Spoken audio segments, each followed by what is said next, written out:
Olá, meu nome é Eduardo Grisente, sou do Programa de Pós-Graduação de Ciência Política e esse vídeo pôster é um trecho de uma tentativa de pensar teoricamente, a partir de Laclau, Mouffe e Urbinati, a posição dos ambientes sociais digitais nas democracias modernas. Para chegar à concepção de democracia radical, é imprescindível a articulação de três conceitos. O primeiro se refere à prática articulatória, que organiza elementos simbólicos que estão em constante modificação, de modo a formar uma totalidade política a que o autor e a autora deram o nome de discurso. O segundo é o significante flutuante, que surge da incapacidade de um elemento se fixar completamente em uma cadeia discursiva que está sempre em expansão. E o terceiro é o de hegemonia. Justamente pelo caráter inacabado do social e político, hegemonia, para Laclau e Mouffe, não pode ser visto de uma forma topográfica, como um discurso ou uma ideologia que seja estático em um lugar privilegiado da sociedade. Ela emerge em meio às práticas articulatórias, no conflito político entre elementos e significantes flutuantes que tentam se fixar em pontos nodais e fixar parcialmente seu sentido em um sistema organizado de diferenças, tendo como condições sine qua non a presença de forças antagonísticas e a instabilidade das fronteiras que as separam. Laclau aplica essa noção de significante flutuante para ilustrar como o povo acaba sendo um significante que pode ser manuseado por um populista para se encaixar em um ponto nodal que sirva em sua prática articulatória, para assim aglutinar poder político e alçar uma posição discursiva hegemônica. Como podemos falar em qualidade do debate em termos habermasianos ao testemunharmos argumentos delirantes em mídias sociais? Ou ainda aceitar como outrora que o problema é a educação formal, quando médicos e outros profissionais com níveis de renda e de educação altos põem em dúvida a expressão de racionalidade que é o método científico.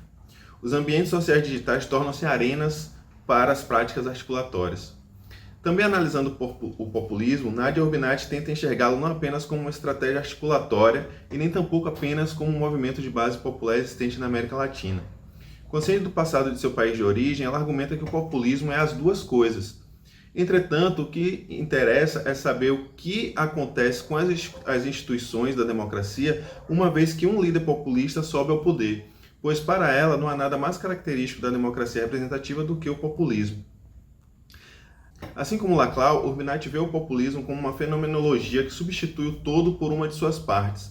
Logo, o fenômeno do populismo não se deve aos ambientes sociais digitais, mas, assim como o demagogo weberiano, o populista se vale de meios de comunicação em massa para disseminar seu discurso e, com isso, criar o povo ao qual ele reivindica seu legítimo representante, uma vez que ele é também esse povo e não elite, ou o Estado, ou os políticos, ou o partido.